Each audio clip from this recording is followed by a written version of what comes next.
ప్రభునందు ప్రియమైన దేవుని బిడ్డలకు మన ప్రభు అయిన యేసుక్రీస్తు నామమున శుభములు కలుగునుగాక.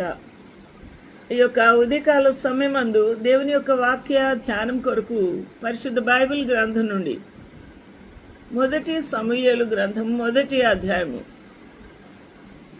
ఆయా అనుసంధానం చేయబడిన వచనాలు మనం ధ్యానం చేసుకోవడానికి ప్రభు మనకు సహాయము చేయునుగాక. ఈ మొదటి సమూయేలు గ్రంథాన్ని మనము ధ్యానం చేయడానికి ప్రాముఖ్యమైన కారణం ఏమనగా, మొదటి సమూయేల్లో ఈ గ్రంథంలో అనగా ఈ యొక్క గొప్ప మాదిరికరమైన ఈమె జీవితాన్ని మనము జ్ఞాపకం చేసుకోవడానికే ఈ వాక్య భాగాన్ని మనం చూస్తున్నాం.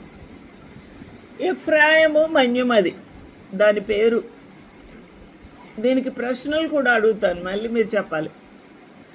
రామతయిం ఇమ్సోఫీము అనే పట్టణపు వాడు ఒకడు ఉండేను. ఆ పట్టణం పేరు చాలా కష్టమండి. రామతయోప్సిఫీము, రామతయాం జోఫీమ్. ఇది బాగుంది, ఇంగ్లీష్లో సులువుగా ఉంది. ఈ పట్టణపు వాడు ఉన్నారు, ఆయన పేరు ఎల్కానా. ఎల్కానా ఎవరు అనగా యూదా కుమారులలో అనగా 12 గోత్రములలో ఒకడు అయిన మరి యోసేపుకు పుట్టిన ఎఫ్రాయిమీయుడు, ఎఫ్రాయిము సంతానమునకు చెందినవాడు. సూపునకు పుట్టిన తోహు కుమారుడైన ఏలీహునకు జననమైన ఎరోహాము కుమారుడు. ఈ ఎన్ని తరాలు ఈ యొక్క ఎల్కానా గురించి చెప్తున్నారంటే, ఎల్కానా తండ్రి పేరు ఎరోహాము, ఎరోహాము తండ్రి పేరు ఎలుహూను, ఎలుహూను తండ్రి పేరు తోహు, తోహు తండ్రి పేరు సూపు, సూపు ఎఫ్రాయిమునకు కుమారుడు. ఎన్ని తరాలు? 1 2 3 4 5 6 తరాల వరకు ఇక్కడ ఈ మొదటి లైన్లోనే మనకు చెప్పారు. అనగా పితరుల పేర్లు మనము తెలుసుకోవడం అనేది ప్రాముఖ్యత ఎంతగానో ఉంది. దేవునికి మహిమ కలుగును గాక. అతనికి 2 భార్యలు ఉన్నట్టు కూడా మరి మనం చూస్తున్నాం. వారి పేర్లు చూద్దాం. వీరిలో ఒకదాని పేరు హన్నా, రెండవ దాని పేరు పెనిన్నా.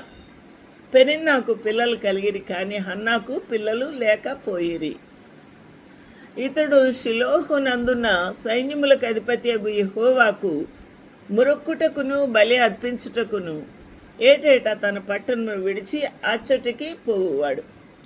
ఇది ఆయనకు ఒక ఆనవాతి అనగా ఖచ్చితంగా సంవత్సరానికి ఒకసారి ఆ యొక్క షిలోహు అనే మందిరమునకు, దేవుని యొక్క ప్రార్థనా సమాజ మందిరం, ఆ మందిరమునకు తన కుటుంబ సమేతంగా బలి అర్పించడానికి వెళ్ళేవాడు. అది ఎప్పుడెప్పుడు అంటే ఏటేటా. అయితే ఆ కాలమున ఏలి యొక్క 2 కుమారులకు హోప్ని ఫీనెహాసులు యెహోవాకు యాజకులుగా ఉన్నారు. ఏలి అనే ప్రధాన యాజకుడు, అతనికి 2 కుమారులు ఉన్నారు, హోప్ని అండ్ ఫీనెహాసు. వీరు కూడా యాజకులే. ఎల్కానా తాను బలేర్పణ చేస్తున్నాడు. తన భార్యకు పెనిన్నాకును దాని కుమార్తెలకును పాళ్ళు ఇచ్చుచూ వచ్చాను. మరి బలి అర్పించడానికి గొర్రె పొట్టేళ్ళు ఇంకా మేకలు ఏమి వేస్తారో మనకు తెలియదు, కానీ వాటి మాంసం ఉంటుంది. ఆ మాంసము వారి పిల్లలకు భార్యలకు కూడా పంచేవాడు. అలాగా పంచుతూ ఉన్నప్పుడు హన్నా తనకు చాలా ప్రియంగా ఉందట. అంటే హన్నా అంటే ఎల్కానా భర్తకు చాలా ఇష్టం, ప్రియము అంటే చాలా ఇష్టం. అందువల్ల ఆమెకు 2 పాళ్ళు ఇచ్చేవాడు. పెనిన్నాకు 1 పాళ్ళు, మరి హన్నాకు డబుల్ అంటే 2 పాళ్ళు ఇచ్చేవాడు. అయితే ఆమె ఎందుకు అంత ప్రియం అంటే కారణం మనకు తెలియదు. కానీ ఆమెకి ఏమి లోటు ఉందంటే సంతు లేదు, అనగా బిడ్డలు లేరు. యెహోవా ఆమెకు సంతు లేకుండా చేసి ఉన్న హేతువుని బట్టి. ఇక్కడ ఈ కారణం ఏంటి అని మనం ఆలోచన చేస్తే, యెహోవా దేవుడే ఆమెకు గర్భము రాకుండా లేక సంతు లేకుండా చేసి ఉన్నాడు అనే మాట మనం చూస్తున్నాము. కారణం ఏమై ఉంటుంది? దేవుడు ఎప్పుడైనా ఇటువంటి కార్యం చేస్తున్నాడంటే ఒక అర్థము, ఏదో కారణం ఉంటుంది. కాబట్టి ఆ హేతు ఏంటి అనేది మనము కింద చూస్తాం. ఆమె వైరియగు పెనిన్న ఆమెను విసిగించింది. ఆమె చిన్న చూపు చూపింది. ఎవరు పెద్ద భార్య? ఎవరండి పెద్ద భార్య? హన్నా. హన్నాకు గౌరవం ఇవ్వాలి, హన్నాను ప్రేమించాలి, ఆమె చెప్పిన మాటల ప్రకారంగా కూడా నడవాలి పెనిన్నా.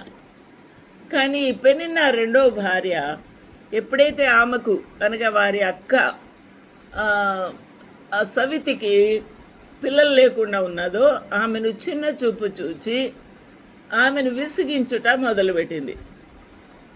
ఎప్పుడైనా మరి సమానమైన మరి సౌభాగ్యములోను, బిడ్డలలోను, ఐశ్వర్యములోను, లేకపోతే సంపదలోను తులతూగపోతే వేరే వారిని ఏం చేస్తాము? చిన్న చూపు చూస్తాం. ఆ విధంగా చిన్న చూపు చూసిందంట సవితి. ఆమెను విసిగించుతూ ఉందంట. ఆమెకు కోపం పుట్టించుచూ వచ్చింది. ఎప్పుడు కోపం వస్తుంది? నానా మాటలు మాట్లాడుతూ ఉంటే, ఏదో ఒక మాట మరి సూటిపోటి మాటలు, నువ్వు గొడ్రాలివి, నీకు పిల్లలే లేరు, నీకు సంతానమే లేదు, నీకు పెళ్ళై ఇంతకాలం అయింది, ఇగో నేనే నా భర్తతో ఇంతమంది పిల్లలను కన్నాను, మరి మనవలు కూడా నాకు పుట్టారు అని, మనవలు ఉన్నారు అని లెక్క పెట్టుకుంటూ ఆమె సూటిపోటలు మాట్లాడుతూ ఉంటే ఆమెకు ఎంతో దుఃఖము కలిగింది. అయితే ఎల్కానా ఆమెకు ఏటేటా ఆ రీతిగా చేయించు ఉండగా హన్నా యెహోవా మందిరమునకు పోవునప్పుడల్లా అది ఆమెకు కోపం పుట్టించును. ఎల్కానా ఈ బలి అర్పించినప్పుడల్లా మరి ప్రియమైన భార్య అయిన హన్నాకు ఎక్కువ వాటా ఆ యొక్క మాంసము ఇచ్చుటను బట్టి పెనిన్నాకు కోపం వచ్చిందంట. కాబట్టి అది ఆమె భోజనము చేయక ఏడ్చుచూ ఉండేను. ఈ విధంగా విసిగించి నానా మాటలు మాట్లాడుతూ ఉంటే నానా మాటలు మాట్లాడుతుంటే ఏం చేశారు? ఏడుస్తూ ఉంది హన్నా ఏడ్చుచూ వచ్చాను. ఆమె పెనిమిటి అయిన ఎల్కానా, హన్నా నువ్వెందుకు ఏడ్చుచూ ఉన్నావు? ఎప్పుడైనా బాధ కలిగితే, గుండె బరువు అయితే, ఎవరికి చెప్పలేని బాధ ఉంటే, భర్త కూడా చెప్పుకోలేని బాధ ఉంటే ఏం చేస్తుంది? స్త్రీ ఏడుస్తుంది. ఆమె గుండె అంతా కూడా బరువెక్కిపోయి ఏడ్చుచూ వచ్చి భోజనము మానుట ఎలా అని అడుగుతున్నాడు. భోజనం మానేసింది. ఎందుకు ఏడ్చుచున్నావు? ఎందుకు భోజనం మానేవు అని అడిగాడు. నీకు మనోవిచారం ఎందుకు కలిగింది? మనోవిచారం కలగదా? పిల్లలు లేకపోతే సంతు లేని దాన్ని కదా, గొడ్రాలని కదా, నాకు ఇంత అన్యాయం అయిపోయిందా అని దేవుణ్ణి మరి నిందిస్తుంది. ఒకవైపున మరి భర్త ఈ విధంగా పెనిన్నాకు కంట్రోల్ చేయట్లేదు, ఆమె ఇష్టం వచ్చినట్టు విసిగిస్తుంది, మాట్లాడుతుంది అనేసి ఒకవైపున బాధ. ఈ విధంగా ఈ చెప్పలేని బాధలతో ఉంటే నీకెందుకు మనోవిచారం అని అడుగుతూ ఉన్నాడు. 10 మంది కుమారుల కంటే నేను నీకు విశేషమైన వాడను కానా? అవును, భర్త విశేషమే, కానీ బిడ్డలు కూడా కావాలి కదా, బిడ్డలు ఉండాలి కదా, బిడ్డలు లేరనే కదా ఆమెకు మనోవిచారము అని ఆమెను ఓదార్చుతూ చెబుతూ ఉన్నాడు ఎల్కానా. వారు షిలోహులో అన్నపానములు పుచ్చుకున్న తర్వాత హన్నా లేచి యాజకుడైన ఏలి మందిర స్తంభము దగ్గర ఉన్న ఆసనము మీద కూర్చొని ఉన్నాడు. ఏలి ప్రధాన యాజకుడు కాబట్టి తన స్థానములో తాను కూర్చొని ఉంటే బహు దుఃఖాక్రాంతురాలై వచ్చింది. ఎవరు? హన్న. యెహోవా సన్నిధిని ప్రార్థన చేయించు బహుగా ఏడుస్తూ ఉంది. మనం ఇది ఆలోచన చేయాలి. దేవుని సన్నిధిలో మనం ఏం చేయాలి? దేవుని సన్నిధిలో మన బరువును, మన బాధను, మన దుఃఖాన్ని ఆయన దగ్గర మొరపెట్టుకోవాలి. మన గుండెలు చీల్చుకోవడానికి అక్కడే స్థలం. కాబట్టి మన గుండె పగలగొట్టుకునే స్థలం అది, దేవుని యొక్క సన్నిధి, ప్రార్థనా సమయము. కాబట్టి మనము ఎక్కడ అయితే దేవుని సన్నిధిలో మరి మొరపెట్టాలో అక్కడ దాచుకొని బయటికి వెళ్ళిపోతే అక్కడికి మన ప్రార్థన ఆగిపోతుంది. కాబట్టి దేవుని సన్నిధిలో ప్రార్థన అన్న వెంటనే మనము కనెక్ట్ అయిపోవాలి. మరి ప్లగ్ ఉంటుంది చూడండి, ప్లగ్ ఉంటుంది. ఆ ప్లగ్కి ఒక వైర్ ఉంటుంది. ఆ వైర్ ఏం చేస్తాం అనమాట, వెంటనే మనము తీయమా వైర్ ఏం చేస్తాం, కనెక్ట్ చేస్తాం. వైరు ఇలా ప్లగ్ ఉన్న ఈ సాకెట్ ఉంది, దీన్ని మనము ఇలాగా పెట్టేస్తాం. వెంటనే పెట్టగానే ఏమవుతుంది, మనకు పవర్ దీంట్లోకి వస్తుంది, అప్పుడు మన యొక్క మొబైల్లోకి వస్తుంది. కాబట్టి పవర్ పెట్టడానికి మనకు ఈ సాకెట్లు ఉండాలి. అక్కడ బోర్డు మీద కూడా ఆ యొక్క ఈ ప్లగ్ పాయింట్ కూడా ఉండాలి. దేవుని సన్నిధి అనేది అది పవర్ జనరేట్ చేసే సన్నిధి, దేవుని యొక్క శక్తి రిలీజ్ అయ్యే సన్నిధి, దేవుని యొక్క కృప రిలీజ్ అయ్యే సన్నిధి. ప్రార్థనలకు బ్లాక్స్ ఉంటాయి. ప్రార్థనలకు దేవుని సన్నిధికి చేరకుండా సాతానుడు అడ్డగించేస్తాడు. మిఖాయేలుకే అడ్డగించేస్తాడట. 21 రోజులు యుద్ధం చేశాడంట దానియేలు ఉపవాసం ఉండి ప్రార్థన చేస్తుంటే చేరలేదంట. మిఖాయేలు ఈ అపవాదికి ఎదిరించడానికి వచ్చి ఎదిరించాడట. అర్థం చేసుకుందాము. ప్రార్థన దేవునికి చేరకుండా ఆటంకపరిచేవి ఎన్నో ఉంటాయి. అవి మనం అర్థం చేసుకోవాలి. ఆషామాషిగా ప్రార్థన చేస్తుంటే మన ప్రార్థన దేవుడు ఆలకించలేదు, సంవత్సరాల నుంచి అడుగుతున్నాను ఇవ్వలేదు అనకూడదు. ప్రార్థనకు ఆటంకాలు చాలా ఉన్నాయి. ఒకటి, ఈ కనెక్టివిటీ కరెక్ట్గా లేకపోతే, ఇక్కడ వైరు కరెక్ట్గా లేకపోతే, ఆ తర్వాత ఈ యొక్క మరి ఇక్కడ కరెక్ట్గా మనం ఇది పెట్టకపోతే ఏం జరుగుతుంది అన్నమాట, పవర్ వెళ్ళదు, పవరు రాదు. కాబట్టి ప్లగ్ పాయింట్ ఇది కరెక్ట్గా ఉందా లేదా, ఇదిగో చూడండి ఇది రిపేర్లో ఉంది, అయినా దీనికి పవర్ వస్తుందా లేదా నేను చూసుకొని పెట్టుకోవాలి.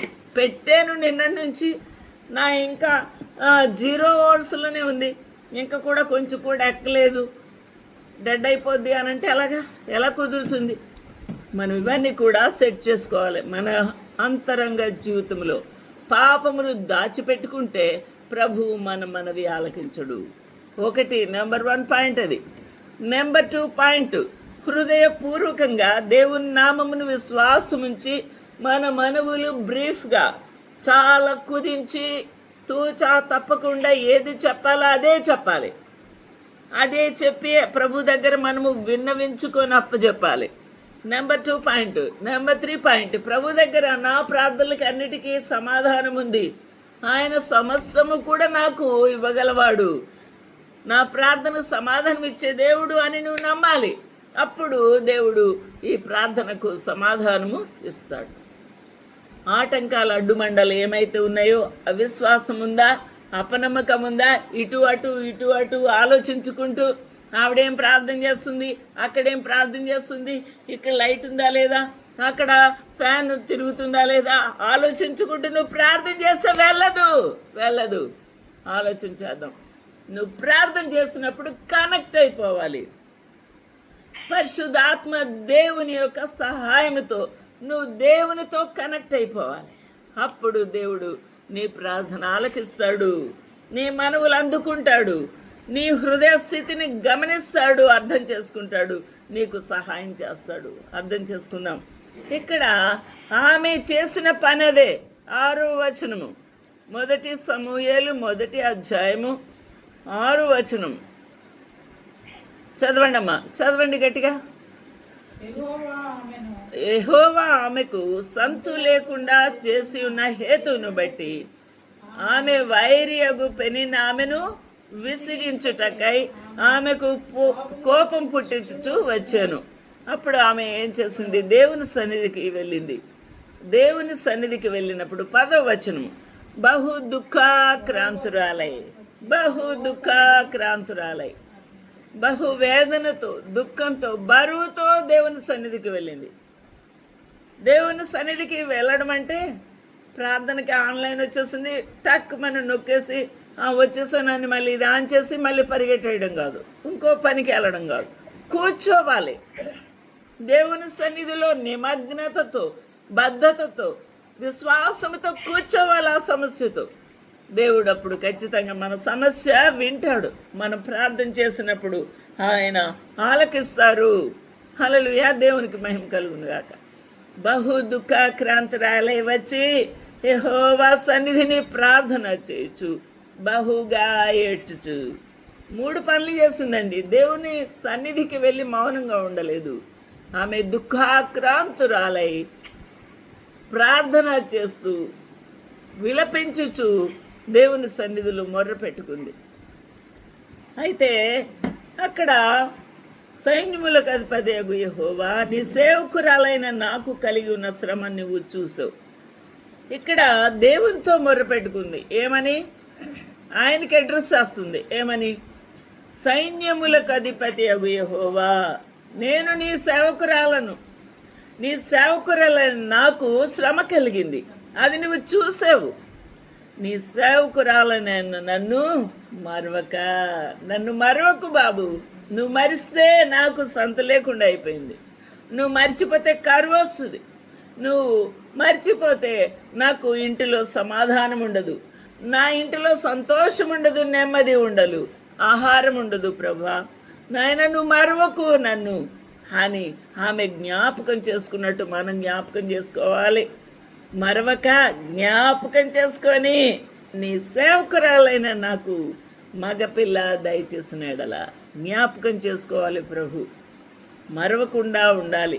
మరవకుండా ఉండాలంటే మనం ఎలా ఉండాలి? ఎల్కానకు అన్న ఎలా ఉంది? ప్రియంగా ఉందట. నీవు కూడా ప్రభువుకు ప్రియంగా ఉండాలి. అంటే ఇష్టంగా ఉండాలి. ఇష్టంగా ఉండాలంటే అందంగా డెకరేట్ అయిపోయి మంచి పట్టు చీర కట్టుకొని సెంటు కొట్టుకొని మనము ఉంటే దేవునికి ఇష్టమా? ఎలా ఉంటే ఇష్టం? ఆయన హృదయాన్ని చూసే దేవుడు. నీ హృదయ ఆకర్షణతో, నీ హృదయ స్పందనతో, నీ హృదయంలో నుంచి వస్తున్న ఆ మంచి సువాసనతో దేవుని సన్నిధికి వెళ్ళాలి. విరిగి నలిగిన స్థితిలో దేవునికి వెళ్ళాలి. దేవుని సన్నిధికి వెళ్ళాలి. భయము వణుకుతో దేవుని సన్నిధికి వెళ్ళాలి. ఏ సమస్య అయితే చెప్పాలో అది మనము మాటలు గుచ్చుకొని ఇంత పొడుగు సెంటెన్స్ చేసి, ఇంత పొడుగు ఈ అప్పీలు లేకపోతే మన ఏ సమస్య చేసి అది దేవుని దగ్గరికి పెట్టాలి. ఇంత పెద్దది కాదు. ఇష్టం వచ్చినట్టు వల్లించకూడదు. ఇష్టం వచ్చినట్టు వల్లిస్తే దేవునికి వింటాడు, దేవుడు ఆన్సర్ చేస్తాడు అనుకోకూడదు. ఈరోజు నా ఆలోచన చేద్దామండి. ఆమె చెప్తుంది ఇవన్నీ చెప్పి, మొట్టమొదటి ఏమంది? నేను నీ సేవకురాలను, నీవు నా యెహోవావు, నా దేవుడు, నా సృష్టికర్తవు, నాకు కలిగిన శ్రమ నీకు తెలుసు, నువ్వు చూసావు. నీ సేవకురాలైన నన్ను నీవు మరవకు ప్రభువా, నన్ను జ్ఞాపకం చేసుకో అంటుంది. ఎంత మంచి స్టెప్స్ అండి. అలా వర్ణిస్తూ ఉంటే ప్రభువుకి ఏం కలుగుతుంది? హృదయం కరిగిపోతుంది అన్నమాట. నా కుమార్తె ఏం చెప్పబోతుందో, ఏ మనవి చెప్పబోతుందో, ఏ బాధ ఆమె గోడు నాతో వినిపించాలని కోరుకుంటుందో అని చెవి ఒగ్గి ఉంటాడు ప్రభు. హల్లెలూయా, ఎంత బాగుందండి. నన్ను జ్ఞాపకం చేసుకొని నీ సేవకురాలైన నాకు మగపిల్ల దయచేసిన ఎడల, మగపిల్ల దయచేయు ఆమె అనలేదు. ఏమంటుంది? ఇంకా కంటిన్యూ అవుతుంది ప్రార్థన. ఏమని? మగపిల్ల దయచేసిన ఎడల అంటే ఇప్పుడు ఇంకా పని ఉంది.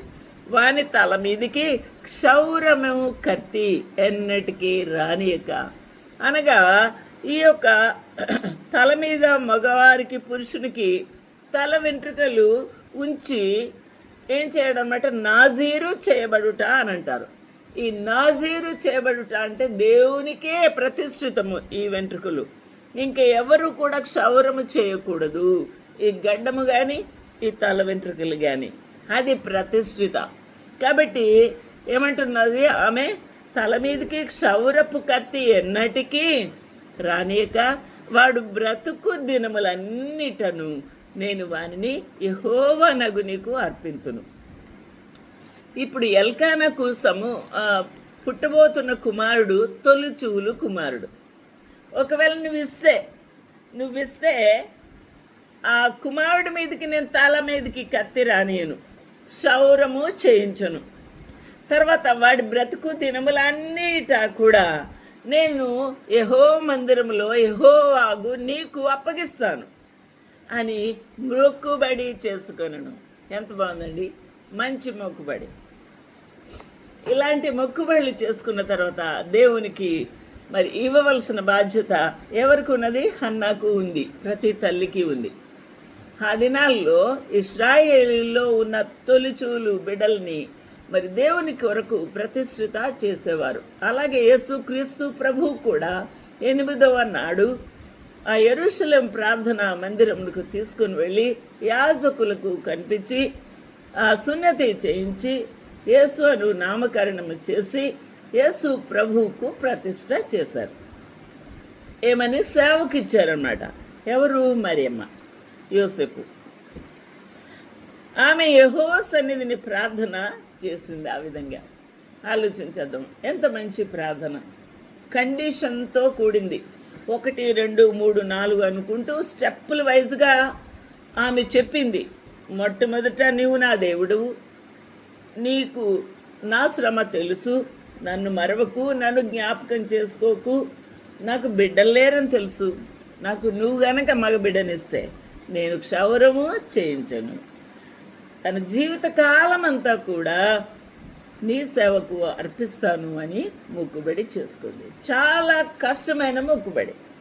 పిల్లల్ని మరి ఎంతెంతో చదివిస్తాం కదా.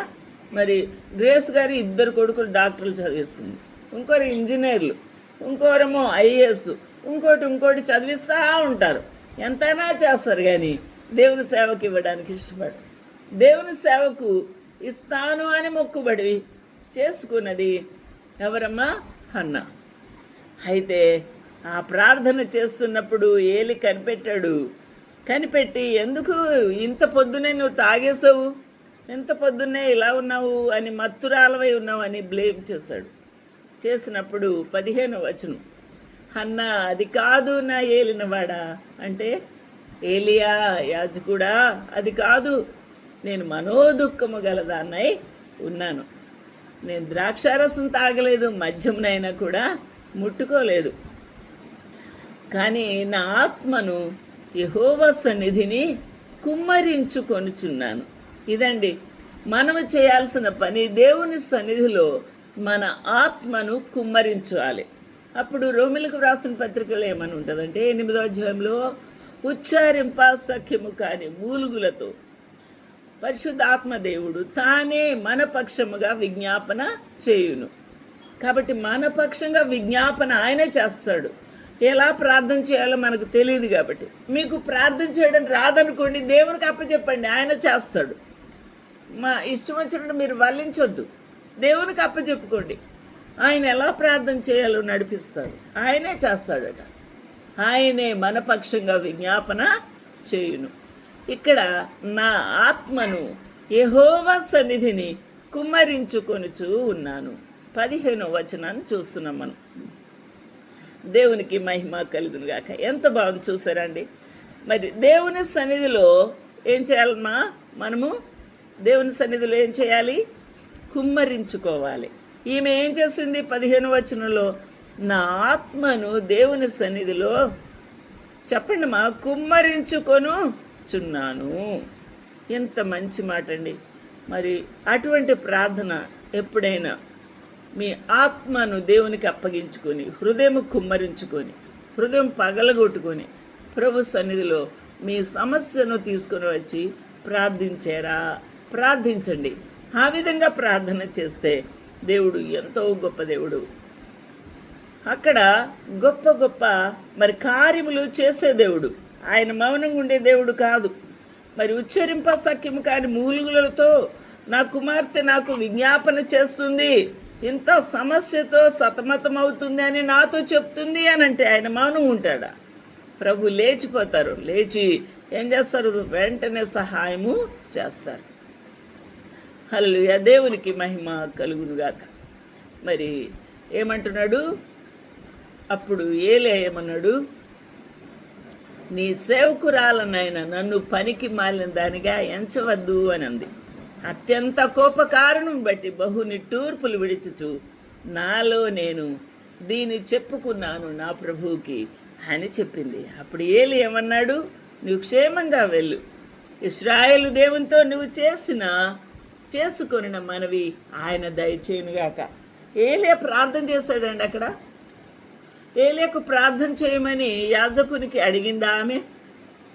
మీరు కొంచెం ప్రార్థన చేయండి, నా మనవి, నా గుండెలో ఇంత బాధ ఉంది, దయించి ప్రార్థన చేయండి ఏలీ యాజకుడా అని అడిగిందా? లేదు. లేదు అని అంటే ఆమె మరి ఏలీ ప్రార్థన చేస్తాడో అని వేచి ఉన్నదా? అది కూడా లేదు.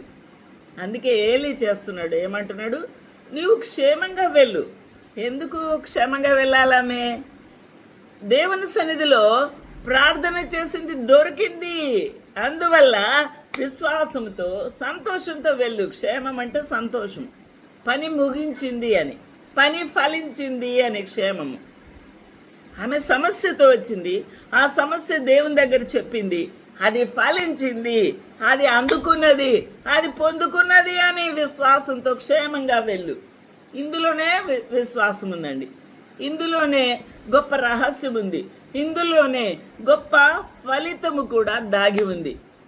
ఇక్కడ మరి మీ జీవితంలో పరీక్ష చేసుకోవాల్సిన విషయం ఇది. ప్రార్థన చేసిన తర్వాత సంతోషంతో, నమ్మకంతో, విశ్వాసంతో, నేను ప్రార్థన చేసుకున్నాను, కుమ్మరించాను నా ఆత్మను, నా సమస్య దేవుడు విన్నాడు, ఆయన తీర్చగలడు అన్న గొప్ప నమ్మకంతో వెళ్ళాలి.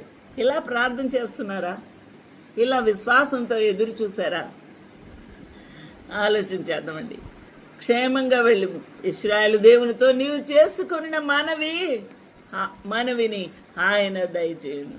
ఎవరితో చేసావు నువ్వు మనవి? మీ అధికారితో చేయలేదు, ఏలీ యాజకుడికి కూడా చెప్పలేదు. ఎవరికి చెప్పావు? నీవు ఇశ్రాయేలు దేవునితో చెప్పుకున్నావు. నువ్వు ఇశ్రాయేలు దేవునికి మనవి చేస్తావు, సవినయంగా అప్పచెప్పావు. కాబట్టి ఆయన నీకు దయచేయునుగాక అని ఆమెతో చెప్పాను. దేవునికి మహిమ కలుగునుగాక. ఆమె అతనితో, నీ సేవకురాలను నేను నీ దృష్టికి కృప నొందుదునుగాక అని ఆమె అంది. దేవునికి మహిమ కలుగునుగాక. ఇంత గొప్ప పాఠ్యభాగము, ఇంత గొప్ప మాదిరి ప్రార్థన, ఇంత గొప్ప శక్తి కలిగిన ప్రార్థన, ఇంత గొప్ప ఆత్మతో నింపబడిన ప్రార్థన ఎవరు చేశారు? హన్నా చేసింది. ఆమె మనకు మాదిరి. మనము తల్లులుగా ఇంట్లో ఉన్నాము, తల్లులుగా పనులు చేసుకుంటున్నాము, బిడ్డల క్షేమం కొరకు, యజమానుల క్షేమం కొరకు, మన కుటుంబ క్షేమం కొరకు ఎంతో వేచి ఉన్నాము, బాధపడుతున్నాము, ప్రార్థిస్తున్నాము, ఎంతో పనులు చేస్తున్నాం. అలాంటప్పుడు మనకేం కావాలి? ఈ బాధ్యత కావాలి. మన భారం మనం మోసుకొని మూలిగి పడిపోతూ లెగుస్తూ సొమ్మసిల్లుతూ ఉండడం కాదు. ఈ బరువు తీసుకొని ప్రభువుకి అప్పచెప్పాలి. ప్రభు గొప్ప దేవుడు అని ఆయనకు అప్పచెప్పినప్పుడు ఆయన మనకేం చేస్తాడు? క్షేమము ఇస్తాడు. ఇంత గొప్ప దేవునికి మహిమ కలుగునుగాక. ఆమేన్. ప్రభు వాక్యం దీవించునుగాక. దయచేసి ఒక్కసారి కళ్ళు మూసుకోండి అమ్మా, అందరూ కళ్ళు మూసుకోండి. వాక్యం గురించి ప్రార్థన చేద్దాం. మీ హృదయాలు తెరవండి. ప్రభా, ఈ విధంగా నేను ప్రార్థన చేయలేకపోతున్నాను నాయన. నా మనస్సు నిగ్రహతతో ఆత్మను నీ సన్నిధిలో కుమ్మరించలేకపోతున్నాను అయ్యా. ఈ యొక్క మధ్యాహ్న కాలం అందు ప్రభా, నా హృదయాన్ని నీ సన్నిధిలో కుమ్మరిస్తున్నాను ప్రభా, నా హృదయాన్ని నీ సన్నిధిలో కుమ్మరిస్తున్నాను. నా సమస్య నీ దగ్గరికి తెస్తున్నానయ్యా. మీరు నా సమస్యను ఎరిగిన వారు ప్రభువా, నా శ్రమను చూస్తున్నవారు, నా వేదన బాధ ఎరిగిన వారు ప్రభువా.